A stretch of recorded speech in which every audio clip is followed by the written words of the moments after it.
there was a point when I tried to watch like every other anime YouTuber or everyone in my sphere, and then it just got to a point when it just became like stressful because you just watch other YouTubers and you're like, oh man, I wanted to do that topic or I wanted to do that topic.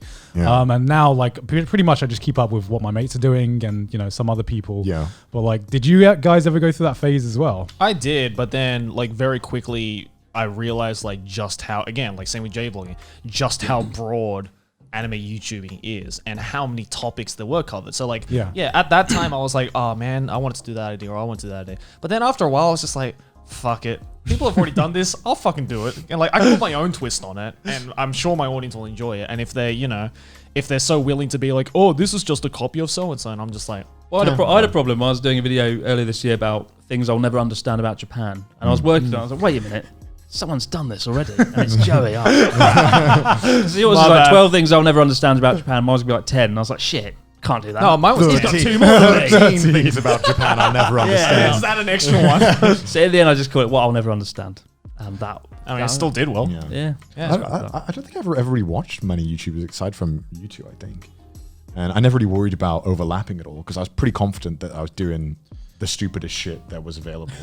So I was like, no one's as willing to embarrass themselves as me. So I'm pretty sure I've got You are this. kind of an anomaly. I mean, you were called the 93% for a reason, Do you know why it's called the 93%? Because he's a white male. Because when I started YouTube, mine was completely I'm gonna try and rip off zero punctuation, and this is just my style. Do you remember your old Twitter bio? Because I do. I do. His old Twitter bio was like. How do you remember this? It was like, because I think I remember clicking on it for some reason. It was like, I'm that other fast-talking British guy that isn't. Was it actually? No way. I think it was like I'm the other. That's so embarrassing. It was like not Yahtzee or something in your bio. Not Yahtzee. Because that was always my top comment. So I was just like, let's just refer to this in the bio. But like, the more I did videos, I guess, the more that my own style evolved. Because I started YouTube 2007, so like mine was like near the beginning of YouTube. So there wasn't really anyone else to play off of. So I just kind of copied who I was watching at the time, and there wasn't many creators on the platform. But in terms of you guys, how did you find your style? How did you start out, I guess?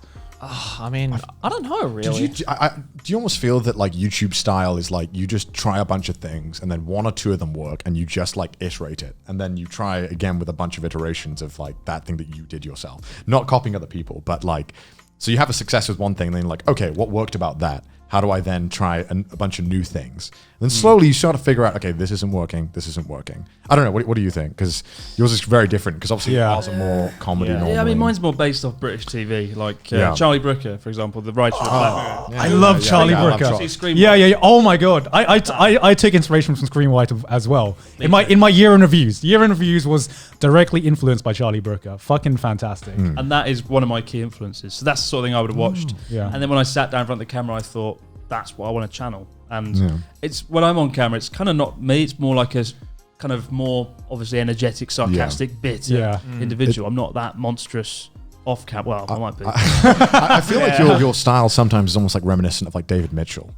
In terms of that very like dry sarcasm, that's just so beautiful. I love David Mitchell. I'd like that. Without the like depressing look sometimes that David Mitchell has in his eyes. I don't know, man. I've been on a 4-day trip with him. I saw some pretty depressing, like sad faces before. God, yes. It's just British TV is my main influence. I wouldn't say actually I've been influenced by another YouTube channel as such as a result. But what I have found is over the years, I started off quite strong in that character and I lost it because I started going from commentating on things in a room to doing more travel stuff. Right. And you can't be a cynical, sarcastic dickhead. You don't want to say something. People like, oh, this is your dinner. And I'm like, fuck off, love. Like, thank you very much. Yeah, tadakimasu. Like, you have to be nicer when you're out and about doing things. Yeah. So I lost that. But this year, by virtue of the virus, by virtue of being indoors more, I've kind of gone back to rediscovering that character and who I actually enjoy being on camera.